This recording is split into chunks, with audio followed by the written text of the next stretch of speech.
நண்பா, welcome to Haris world. நாம் இன்றைக்கி வந்திருக்கிற இடம் பார்த்தீங்கன்னா ஒரு எஸ்பிஆர் சினிமா, சேலமில் சூரமங்கலம் ஏரியாவில் இந்த எஸ்பிஆர் சினிமாஸ் இருக்குது. ஸோ இவங்கக்கிட்ட ஒரு 3 ஸ்க்ரீன் வந்து இருக்குது. 3 ஸ்க்ரீனுமே வந்து ஒவ்வொரு டிசைனில் வந்து ரெடி பண்ணியிருக்காங்க. ஸோ நாங்கள் போனது ஸ்க்ரீன் 3 மிஷன் இம்பாசிபிள் மூவிக்கோசரம் போயிருந்தோம். அண்ட் உங்களுக்கும் வந்து இந்த இன்ட்ரோல் பிளாக்கில் ஸ்க்ரீன் வந்து ஓப்பன் பண்ணியிருந்தாங்க. அதில் உங்களுக்கு ஸ்க்ரீன் 1ஐயும் உங்களுக்கு நான் காட்டியிருக்கேன் எப்படி இருக்குது அப்படின்னு சொல்லிட்டு. ஸ்க்ரீன் 3யில் வந்து பார்த்திங்கன்னா இவங்களை ஃப்ரண்ட்டில் வந்து முன்னாடி நிறைய ஸ்பேஸ் வச்சு இருக்கிறாங்க. அதனால் வந்து நம்ம உட்காந்து பார்க்குறதுக்கு நல்ல சூப்பரான வியூ கிடைக்கிது. நீங்கள் வந்து ஒரு மினிமம் 60 ரேஞ்சுக்கு வந்து டிக்கெட் கொடுப்பாங்க பார்த்தீங்களா. இவங்ககிட்ட 60 ரேஞ்சு டிக்கெட் ஸ்டார்டிங்கில் இருந்தது, அதுக்கப்புறமா இல்லை. எப்போ பார்த்தாலும் அது வந்து அன்பிளாக்லேயே தான் வச்சுருக்கிறாங்க, பிளாக்லேயே தான் வச்சுருக்காங்க. அண்டு நாங்கள் போனது வந்து 130க்கு போயிருந்தோம். நானும் சச்சினும் போயிருந்தோம். 3 ஏஜுக்கு மேலே இருந்தாலே டிக்கெட் வந்து வாங்கிக்கிறாங்க. நான் வந்து டிக்கெட் வாங்க மாட்டாங்க பார்த்தா 3 வயசுக்கு மேலே இருந்தால் டிக்கெட்டுன்னு சொல்லிட்டாங்க. ஓகே அப்படின்னு சொல்லிட்டு அதையும் வாங்கிட்டு நாங்கள் உள்ளார ஸ்க்ரீனுக்குள்ளார போயிட்டு எல்லா வியூஸ்லாம் பார்த்தேன். நல்லா இருந்தது. சீட்டு குஷன் எல்லாமே நல்லா இருந்தது. அண்டு மூவி எக்ஸ்பீரியன்ஸுன்னு பார்த்தா 7.1 அந்த ரேஞ்சு மேலெலாம் ஸ்பீக்கர் கிடையாது.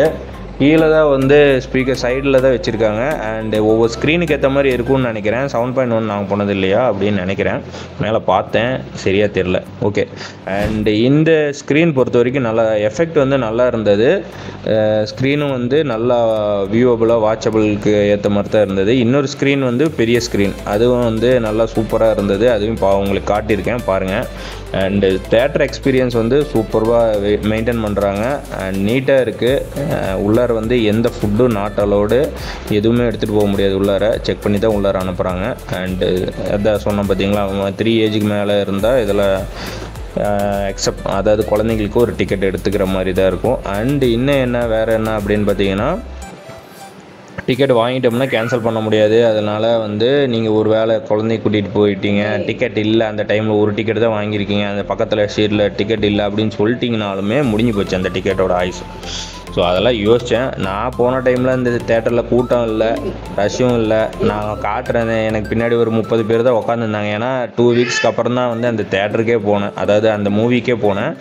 அதனால் வந்து ரஷ் இல்லை. மற்ற மூவிஸ்க்குலாம் வந்து ரஷ் இருந்தது. பட் ஆனால் இந்த மூவிக்கு வந்து போட்டு 2 வீக்ஸ் ஆச்சு இல்லையா, அதனால் ரஷ் ஒன்றும் இல்லை. பார்த்த வரைக்கும் நல்லா டீசெண்டாக சூப்பராக இருந்தது. நீட்டாக மெயின்டைன் பண்ணுறாங்க, எல்லாமே சூப்பராக இருந்தது. உங்களுக்கு அந்த வியூ வந்து காட்டுறேன், பாருங்கள். பார்த்துட்டு உங்களோட கமெண்ட்ஸை ஷேர் பண்ணுங்கள். இதே மாதிரியான சூப்பரான இன்ட்ரெஸ்டிங்கான கண்டென்ட்ஸ் வேணும்னா நம்ம சேனலை ஃபாலோ பண்ணிக்கோங்க, லைக் பண்ணிக்கோங்க, சப்ஸ்கிரைப் பண்ணிக்கோங்க. அடுத்தடுத்து உங்களுக்காக இன்ட்ரெஸ்டிங்கான கண்டென்ட்ஸ் வந்துக்கிட்டே இருக்குது. தேங்க்ஸ் ஃபார் வாட்சிங். பாய்.